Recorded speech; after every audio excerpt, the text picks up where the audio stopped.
ታሪኽና ዝጅምር ከመቆጻጽር አውሮፓውያን በ1981 ዓመተ ምህረት ኣብ ኮሎምቢያ ኣብ እትርከብ ናፕልስ እትበሃል መንደር እንትኸውን እዛ መንደር እዚኣ ድማ ናይቲ ኣብዛ ምድሪ ዝነበረ ዝለዓለ ናይ ሓሽሽ ነጋዳይ ናይ ፓብሎ ኢስኮባር መነባበር ምዃና የምልክተና። ኢስኮባር ኣብቲ መንደሩ ምስቶም መሳርሕቱ ብምዃን ሞተር ሳይክል እንዳዘወሩን ከለዉ ሓደ ካብ ሰባት እቶም ኢስኮባር ብዘይፍላጥ መንገዲ ምስ ዘቋርፅ ዝነበረ ፈረስ ተጋጪዩ እቲ ፈረስ ብኸፊኡ ይጉዳእ።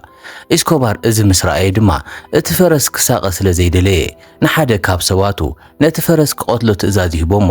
እቲ ሰብኣይ ድማ ነቲ ፈረስ ብጥይት ኣብ ግንባሩ ብምውቃዕ ካብ ስቅያቱ ይገላግሎ።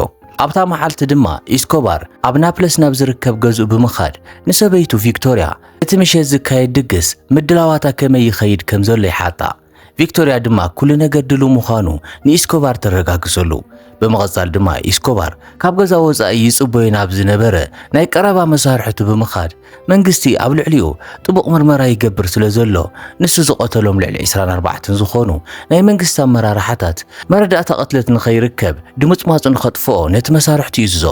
ኢስኮባር ድማ እዚ ክገብር ከሎ ዝወፅእ ገንዘብ እንተሎ ዋላ ሓደ ከየተሓሳስቦ ነቲ መሳርሕቱ ብምፍላጥ ብፍጥነት ይልእኾም። በቲ ካልእ ገጽ ድማ ኢስኮባር ዛዳለዎ ዓብዪ ድግስ ንምስጣፍ ቨርጂኒያ ዝተባሃለት ናይ ቴሌቪዥን ጋዜጠኛ ምስ ካልኦት መሳርሕታት ብምዃን ብንእሽተይ ነፋሪት ናብ ኢስኮባር ዝነብረሉ መንደር ገስጊሳ ትበጽሕ።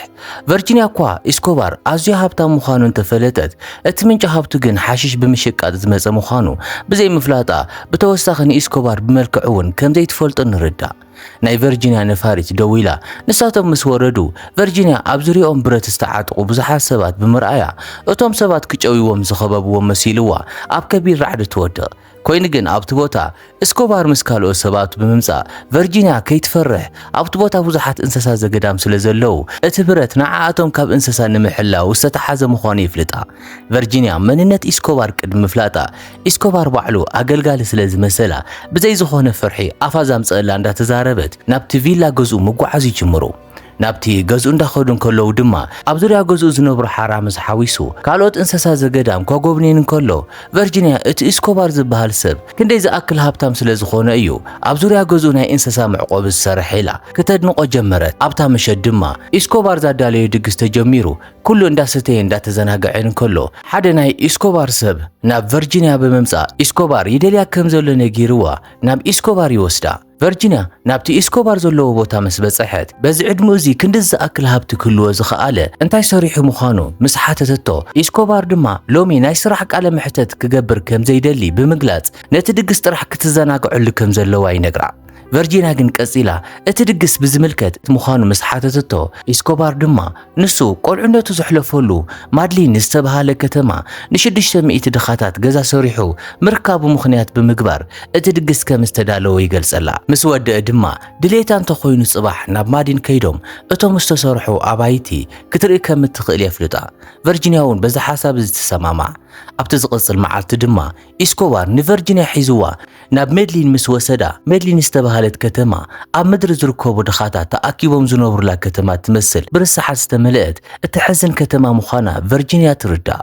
ኣብዚ ግዜ እዚ ኢስኮባር ብርሑቕ ምስ ኣርአያ ካብቲ ርሳሓት ዘለዎ መንደር ንላዕሊ ዝሃነጾም 600 ኣባይቲ ክሳብ ዝቕጽል ዓመት ድማ ቁፅሪ ናይቶም ኣባይቲ 2000 ከም ዘብፅሖ ንቨርጂኒያ ይገልጸላ።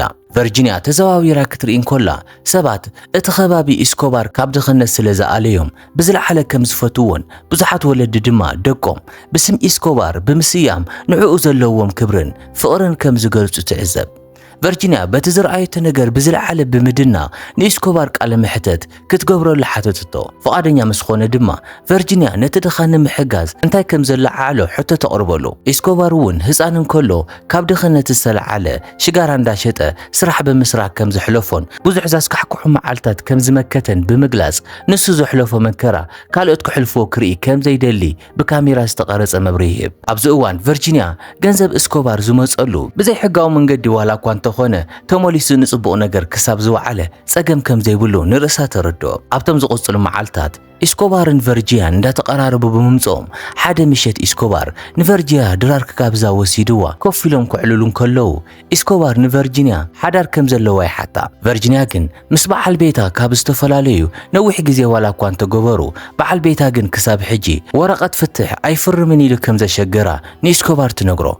እዚ ሰምዕ ኢስኮባር ድማ ኣብቲ ዝቕጽል መዓልቲ ሰባቱ ናብ ገዛ በዓል ቤት ቨርጂንያ ብምልኣኽ ናይ ትፍትሕ ወረቐት ክፍርመሉ ድሓን ገይሩ ስለ ዝሃረሞ በዓል ቤት ቨርጂንያ እውን ወረቐት ፍትሕ ንምፍራም ከይፈተወ ብግዲ ይሰማማዕ።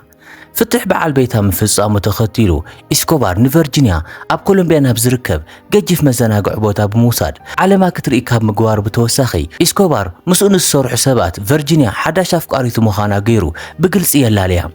ኣብዚ ግዜ እዚ ቨርጂንያ ኢስኮባር ዝተባሃለ ናይ ሓሽ ነጋዳይ ምዃኑ እኳ እንተበጽሐትሉ ኮይኑ ግን ብፍቕሩ ተማሪኻ ኢዳ ሙሉእ ብምሉእ ስለ ዝሃበት ቨርጂንያ ካብ ኢስኮባር ንዘይምፍልላይ ትውስን። ኣብቲ መዘናግዒ ቦታ ኣብ ዝነበሩሉ እዋን ብዙሓት ኣብ ደቡብ ኣሜሪካ ዝነብሩ ነጋዶ ሓሽሽ ናብ ኢስኮባር ብምምጻእ ሓሾም ብኸመይ ናብ ሰሜን ኣሜሪካ ክእትውዎ ከም ዝኽእሉ ክመያየጡ ድሕሪ ምጽናሕ ኩሎም ነጋዶ ሓሽሽ ግዛኣታት ኣሜሪካ ተማቓቒሎም ንግዶም ንምቕጻል ክሰማምዑ ከለዉ ቨርጂንያ ትርኢ ነበረት። ነዚ ስምምዕ ስዒቡ ሰባት ኢስኮባር ናብ ሰሜን ኣሜሪካ ኣትዮም ሓደ ዓብዪ ጽርግያ ብዓበይቲ መኻይን ምስ ዓፀውን መኻይን ደው ምስ ኣበሉን ሓሽሽ ዝፀዓነት ነፋሪት መጺኣ ኣብቲ ጽርግያ ከም እትዓርፍ ይገብሩ። ቀፂሎም ድማ እቶም ተዳልዮም ዝነበሩ ብዙሓት ሰባት ነታ ሓሽሽ ካብታ ነፋሪት ኣራጊፎም ናብተን መኻይን ብምጽዓን ነናብ ዝተፈላለዩ ኣንፈት ይብተኑ። ኣብታ ዓባይ ሃገር ኣሜሪካ ዓይኒ ዘውፅእ ገበን ምፍጻሙ ዝሰምዑ ናይቲ ግዜ ፕሬዚደንት ኣሜሪካ ዝነበሩ ሮናልድ ሬገን ምስ መንግስቲ ኮሎምብያ ብምዃን ነዞም ገበነኛታት ኣብ ትሕቲ ቁፅር ንምውዓል ዘኽእሎም ስምምዕ ከም ዝፍርሙ መግለፂ ይህቡ።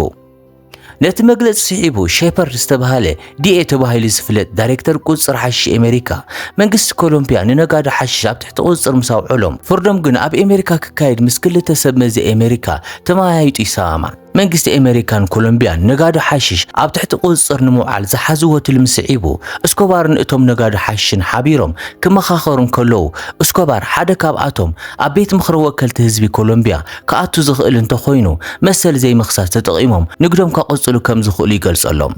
እስኮባር በትል መሰረት ናብ ቤት ምኽሪ ወከልቲ ህዝቢ ኮሎምብያ ንምእታው ምንቅስቓስ እኳ እንተጀመረ በዓልቲ ቤቱ ቪክቶሪያ ግን በቲ እስኮባር ዝገብሮ ዝነበረ ነገር ደስ ከም ዘይበላ ንእስኮባር ትነግሮ። ቪክቶሪያ እስኮባር ተቐዲዱ ዘይውዳእ ገንዘብ እንዳሃለዮ ስለምንታይ ምስ መንግስቲ ኣብ ጽልእ ክኣቱ ከም ዝደለየ ድሕሪ ምሕታታ ካብዚ ብተወሳኺ እስኮባር ምስ ቨርጂንያ ዝተባሃለ ሰበይቲ ይብዕልግ ምህላው ከም እትፈልጥ ትነግሮ። እስኮባር ድማ ኣብዚ ሰዓት ዘተሓሳስቦ ናይ ሓይልን ክብርን ጉዳይ እምበር ናይ ገንዘብ ጉዳይ ከም ዘይኾነ ንቪክቶሪያ ብምግላጽ ምስ ቨርጂንያ ዝነበሮ ርክብ ሕጂ ሙሉእ ብምሉእ ከም ዘቋረጾ እውን ንቪክቶሪያ ይረዳእ። ከምዚ ካብ ዝኸውን ድሕሪ ሒደት ኣዋርሕ እስኮባር ንቤት ምኽሪ ወከልቲ ንምምራጽ ናይ መረጻ ጎስጓስ ይጅምር። ኣብቲ ከተማ ዓብዪ ጎስጓስን ህዝባዊ ርክባትን ብምግባር ናይ ምሮጽ ንጎስጓስ የካይድ። ኣብዚ እዋን ቨርጂንያ ሞያኣ ተጠቒማ ነቲ መረጻ ከም ዝደምቕ ስለ ዝገበረትሉ ኣብ ብዙሕ ህዝቢ ብሓፂር ግዜ ተቐባልነት ረኺቡ ይዕወት።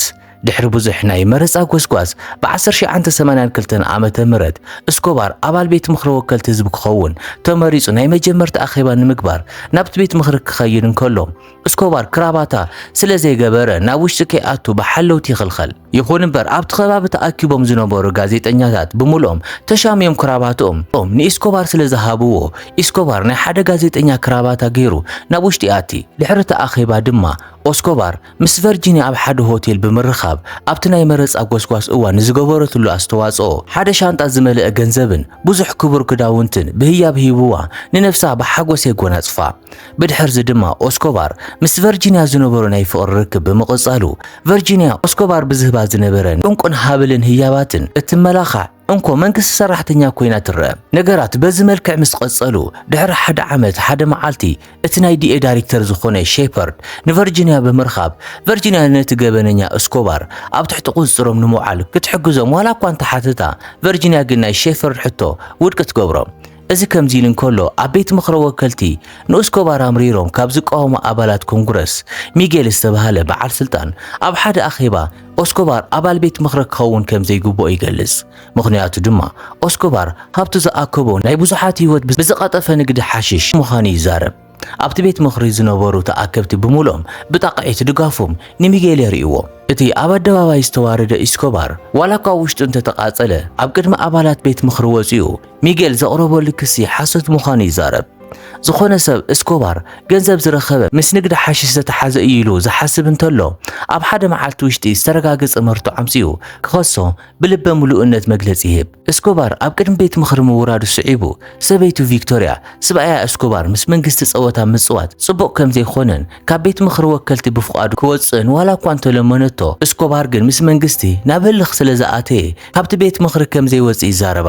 ኣብቶም ዝቕፅሉ መዓልትታት እስኮባር ኣብቲ ቤት ምኽሪ ስለ ዝገጠሞ ውርደት ዝተፈላለዩ ጋዜጣታት መረዳእታ ጽሒፎም ምዝርጋሕ እኳ እንተጀመሩ እስኮባር ግን ብዛዕባኡ ብሕማቕ ዝጸሓፉ ሕትመታት ጋዜጣ ብምሉእ ብናይ ባዕሉ ሰባት ከም ዝግዛእ ብምግባር እቲ ጋዜጣ ናብ ብዙሕ ሰብ ንከይበጽሕ ይገብር። ኣብቶም ዝሓለፉ መዓልትታት ሚጌል ዝተባህለ ኣባል ቤት ምኽሪ ንኢስኮባር ምቅዋሙ ኢስኮባር ንሚጌል ካብ ገጸ ምድሪ ከየጥፍእ ድቃስ ይስእን። ነዚ ስዒቡ ድማ ኢስኮባር ክልተ ቀተልቲ ነብሲ ንሚጌል ክቐትልሉ ምስ ቆጸረ ኣብታ መዓልቲ ሚጌል ሃገር ሰላም ኢሉ እታ መኪኑ ኣቢሉ ናብ ገዙ እንዳኸደ እንከሎ እቶም ክልተ ቀተልቲ ነብሲ ብሞተር ሳይክል መጺኦም ኣብ ልዕሊ መኪና ሚጌል ጠያይት ብምዝናብ ንሚጌል ነቲ ኣውቲስታን ይቐትልዎም። ኣብቲ ምሸት ድማ ቨርጂንያ ዜና ሞት ሚጌል ክተንብብ ተዋሂብዋ ዜና ምስ በጽሐ ስብኣያ ኢስኮባር ዋላ ንበዓል ስልጣን ዘይርሕርሕ ጨካን ሰብ ምዃኑ ስለ ዝተረድአት ንነፍሳ ምፍራሕ ትጅምር። ቪክቶርያ እውን ኢስኮባር ኣብ መንገዱ ንዝኣተወ መንግስቲ ከይበለ ኩሉ ዘልግስ ከቢድ ጨካን ሰብ ምዃኑ ፈሊጣ ቪክቶርያ ኣብ ዓብይ ሻቕሎ ተኣቱ። ቪክቶርያ ከም ዝጠርጠረቶ ድማ ኣብታ ዓመት መንግስቲ ኮሎምቢያ ንኢስኮባር ንምሓዝ መጠነ ሰፊሕ ምንቅስቓስ ምግባር ብምጅማሩ ኢስኮባር ሰበይቱን ውላዱ ጆኣንን ሒዙ ናብ ፓናማ ይስደድ። ኢስኮባር ናብ ፓናማ ምስ ተሰደደ መንግስቲ ኣሜሪካ ድማ ኣሕሊፉ ንክወሃቦ ንመንግስቲ ፓናማን ኮሎምቢያን ስለ ዝሓተተ ዝተወሰኑ ሰብ መዚ ኮሎምቢያ ናብ ፓናማ ብምኻድ ኢስኮባር ኢዱ ክህብ ካረድእዎ ምፍታን ይጅምሩ። ኢስኮባር ግን መንግስቲ ኮሎምቢያ ንዕኡ ብሰላም ንምንባር ፈቃደኛ እንተኾይኑ ኮሎምቢያ ካብ ባንክ ዓለም ዝተለክሐቶ 12 ቢልዮን ዶላር ልቓሕ በይኑ ክኸፍለላ ቃል ይኣቱ። ነዚ ኣይፋሊሎም ንመንግስቲ ኣሜሪካ ሕሊፎም ክህብዎ እንተፈቲኖም ግን ኢስኮባር ምስ መንግስቲ ብግልፂ ኩናት ከም ዝጅምር ንሰብ መዚ ኮሎምቢያ ይጥንቅቖም። ድሕሪ ዝተወሰኑ ኣዋርሕ ድማ ኢስኮባር ናብ ኮሎምቢያ ብሕቡእ ተመሊሱ ስርሑ ንዘተዓናቐፉ ጋዜጠኛታትን ድያኑ ቤት ፍርድን ከምኡውን ብዙሓት ሰብ መዚ መንግስቲ ምቕታል ናይ መዓልታዊ ስርሑ ይገብሮም። በዚ ምኽንያት መንግስቲ ኮሎምቢያ ምስ ኢስኮባር ህልኽ ብምእታው ንኢስኮባር ንዝቐተለ ወይ ድማ ኣብ ትሕቲ ቁፅር ንዘውዕለ ሰብ 1 ሚልዮን ዶላር ሽልማት ንብሃብ ዋላ እኳ ቃል እንተኣተው ናይ ገንዘብ ፀገም ዘይብሉ ኢስኮባር እውን ንሓደ ፖሊስ ንዝቐተለ ሰብ ተመሳሳሊ ሽልማት ከም ዝህብ ይፍለጥ። ብተወሳኺ ኢስኮባር ኣብ ኮሎምቢያ ንዝነብሩ ጎረምሳታት ብምሎም ኣጽዋርን ሽጉጥን ገዚኡ ብምዕጣቑ ምኽንያት ኣብ ሓፂር ግዜ ውሽጢ ኣዝዮም ብዙሓት ኣባላት ፖሊስ ኣብ ዝተረኸብዎ እንዳተሃደኑ ምቕታል ዕድሎም ኮነ። እስተግባር ኢስኮባር ንመንግስቲ ብዝያዳ ስለ ዘፍርሖም ንኢስኮባር ጥራሕ ሓዲኖም ንምሓዝ ልዕሊ 500 ዝኾኑ ወተሃደራት ተመልሚሎም ስልጠና ክወሃቦም ይጅምር። ናይ ዲኤ ዳይሬክተር ዝኾነ ሼፐርድ በወገኑ ናብ ኮሎምቢያ ብምኻድ ንመንግስቲ ኮሎምቢያ ዝድለ ሓገዝ ምግባሩ ኣጠናኺሩ ይቕጽል። እዚ ከምዚ ኢሉ እንከሎ ሓደ መዓልቲ ቨርጂንያ ናብ ቤት ጽሕፈት ሓላፊኣ ተጸዊዓ ምስ ኢስኮባር ብዝነበራ ግልፂ ርክብ ምኽንያት ካብ ስራሕ ከም ዝተባረረት ብመራሒ ስራሕ ቤት ጽሕፈታ ይግለጸላ። ቨርጂንያ ንነዊሕ ዓመታት ካብ ዝሰርሐትሉ ቦታ ብቐሊሉ ምብራራ ስለ ዛናደዳ ናይ ኢስኮባር ስም ብምጥቃም ነታ ሓላፊኣ ነቲ ሰራሒኣ ዋላ እኳ ክተፈራርሑ እንተፈተነት ሓሳባ ግን ከይተሳኽዐላ ይተርፍ። ቨርጂንያ ካብ ስራሕ ብምብራራ ልባ ዋላ እኳ እንተተሰበረት ናብ ደገ ክትወፅእ እንከላ ግን ሼፐርድ ዳግማይ ኣብ ደገ ረኺብዋ ንኢስኮባር ኣብ ትሕቲ ቁፅር ንምውዓል ክትሕግዞም ይሓታ። ቨርጂንያ ግን ሕጂ እውን ፈቃደኛ ኣይነበረትን። ድሕሪ ዝተወሰኑ ሰሙናት ኢስኮባር ካብ ዝተሓበሉ ቦታ ደው ኢሉ ንቨርጂንያ ከዘራርባ ዋላ እኳ እንተፈተነ ቨርጂንያ ግን ምስኡ ብዝነበራ ርክብ ምኽንያት ኩሉ ነገራ ከም ዝሰኣነት ብምግላጽ ካልኣይ ግዜ ናብ ሂወታ ከይመጽእ ኣትሪራ ብምልማን ቴሌፎን ተዓጽወሉ። መንግስቲ ኮሎምቢያ ኣብ ልዕሊ ኢስኮባርን ሰባቱን መጥቃዕቲ ተጠናኺሩ ብምቕጻል ኣብ ዝቕጽሉ ዓመታት ምስ ኢስኮባር ዝሰርሑ ሰባት እንዳሃደነ ብምቕታሉ ምኽንያት ዓቕሚ ኢስኮባር እንዳተዳኸመ ምምጻእ ይጅምር። በዚ ምኽንያት ብ1989 ዓመተ ምህረት ፈረንጂ ኢስኮባር ብግልፂ ኣብ ልዕሊ መንግስቲ ኮሎምቢያ ኩናት ከም ዝኣወጀ መግለፂ ድሕሪ ምሃቡ ኣብ ቀረባ ግዜ ኣብ ዋና ከተማ ኮሎምቢያ ኣብ ዝተፈላለዩ ቦታታት መጥቃዕቲ ቦምባ ከም ዝህሉ መጠንቀቕታ ይህብ። ኢስኮባር እዚ ካብ ዝዛረብ ድሕሪ ሂደት መዓልትታት ኣብታ ከተማ ኣብ ዝተፈላለዩ ቦታ ካብ ኩሉ ብዝኸፍእ ኩነታት ድማ ብዙሓት ተሳፈርቲ ሒዛ ትጓዓዝ ዝነበረት ነፋሪት መጥቃዕቲ ቦምባ ይበጽሓ። ኣብታ ነፋሪት ዝነበሩ ኩሎም ተሳፈርቲ ብዛስካሕካሕ ኩነታት ይሞቱ። ድሕርዚ መንግስቲ ኮሎምቢያ ምስ ኢስኮባር ውግእ ምእታው ከም ዘየዋጽኦ ስለ ዝተረድኦም ንኢስኮባር ናብ ኣሜሪካ ሓሊፎም ከም ዘይሂብዎ ቃል ብምእታይ ኢስኮባር ኢድ ሂቦ ኣብ ኮሎምቢያ ውሽጢ ክእሰር ድርድር ያቕርብሉ። ኢስኮባር ነቲ ድርድር ዋላ እኳ እንተተቐበለ ኮይኑ ግን ኢስኮባር ዝእሰር ባዕሉ ኣብ ዝሰርሖ ቤት ማእሰርቲ ምዃኑ ንመንግስቲ ይገልጽ። መንግስቲ ድማ በዚ ነገር ዝተሰማሚዑ ኢስኮባር ብ1991 ዓመተ ምህረት መጻወቲ ኩዕሶን ሰፊሕ መዘናግዕን ዘለዎ ኣዝዩ ጽቡቕ ቪላ ብምህናጽ ኣብኡ ይእሰር።